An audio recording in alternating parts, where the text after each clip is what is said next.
दोस्तों, जय माता दी। या देवी सर्वभूतेषु शक्ति रूपेण संस्थिता नमस्तस्यै नमस्तस्यै नमस्तस्यै नमो नमः।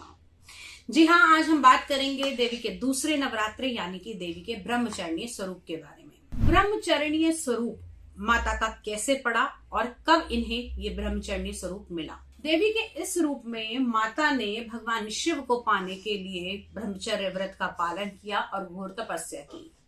नारद जी ने जब देवी को बताया कि अगर आप भगवान शिव को पाना चाहती हैं तो आपको तपस्या करनी चाहिए। भगवान शिव को पाने के लिए देवी ने तपस्या आरंभ कर दी। अब वो घने जंगलों में जाकर रहने लगी। वहां पर कभी कंदमूल खाती, कभी फल खाती, कभी फूल खाती। करते करते हजारों वर्ष बीत गए। अब फल फूल का आहार भी छोड़ दिया। अब ग्रहण करने लगी सूखे पत्ते। एक समय ऐसा आया कि देवी ने इन सूखे पत्तों का आहार भी लेना समाप्त कर दिया। देवी के इस रूप को अपर्णा के नाम से जाना गया, जहां इन्होंने सूखे पत्तों का भी त्याग किया।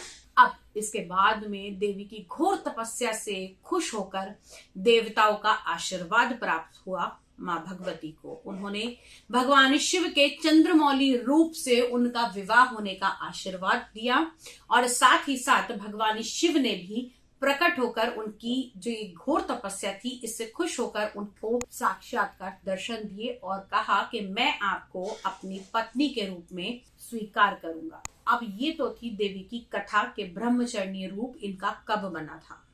लेकिन दोस्तों, आपको बता दूं कि जो भी देवी के इस ब्रह्मचर्य रूप का पूजन करता है, ब्रह्मचर्य रूप की अर्चना करता है, उसके जीवन में त्याग, वैराग्य, सदाचार और संयम, ये चार चीजों की वृद्धि होती है, क्योंकि उस समय देवी के ये चार चीजें सदैव साथ थी और देवी आशीर्वाद स्वरूप ये चीजें देती हैं।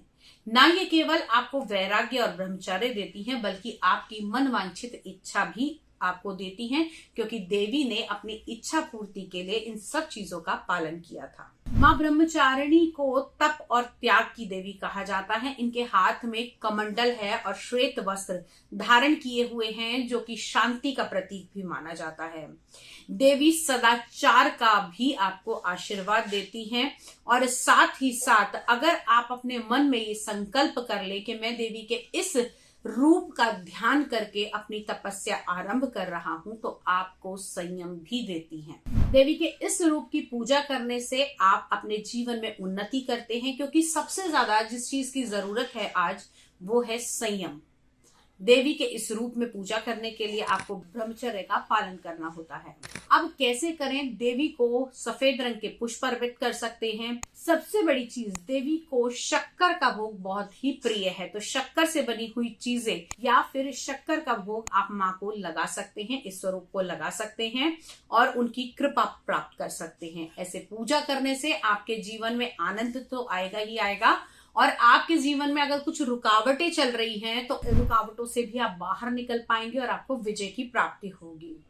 अब देवी के पूजन को करने के लिए माँ का स्वरूप आपने सोचना है और अपने हाथ में सफेद फूल को रखिए और माँ की अर्चना कीजिए। या देवी सर्वभूतेषु माँ ब्रह्मचारिणी रूपे संस्थिता नमस्तस्यै नमस्तस्यै नमस्तस्यै नमो नमः। दोबारा से सुन लीजिए। या देवी सर्वभूतेषु माँ ब्रह्मचारिणी रूप इन संस्थिता नमस्तस्यै नमस्तस्यै नमस्तस्यै नमो नमः। इस प्रकार से संकल्प करके आचमन कीजिए, माँ को भोग लगाइए, अपने मन की मुराद उनके आगे रखिए और क्षमा प्रार्थना अवश्य मांगे, क्योंकि कहते हैं जब हम संयम करते हैं, त्याग करते हैं, तो सबसे पहली जो धारणा हमारे जीवन में आनी चाहिए वो होनी चाहिए क्षमा मांगने की प्रार्थना। तो आपको क्षमा मांगनी चाहिए कि हमसे जाने अनजाने जो भी कोई अगर ऐसा कार्य हुआ है जिससे किसी को आहत हुआ हो, तो हम आज उसकी भी क्षमा मांगते हैं। कहते हैं दूसरे नवरात्रे पर यदि आप ब्रह्मचारिणी माँ के आगे क्षमा याचना करते हैं तो आपके पापों से भी आपको मुक्ति मिलती है और आप एक सतमार्ग पर चलते हैं। खास तौर से एक उपाय, जिन बच्चों की लाइफ में स्टडी में कंसंट्रेशन नहीं आ रही है, वो माँ ब्रह्मचारिणी के स्वरूप को ध्यान में रख के उन्हें सफेद फूल अर्पित करे और उसके बाद में उन्हें शक्कर का भोग लगाने के बाद में अपनी पढ़ाई से पहले वो शक्कर खुद थोड़ी सी खाए।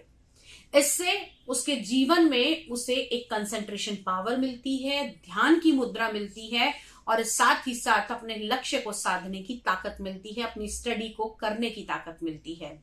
मां ब्रह्मचरणी सभी के घर के अंदर मंगल करें, सभी की आदि व्याधियों को समाप्त करें और एक कंस्ट्रक्टिव लाइफ सभी को दें।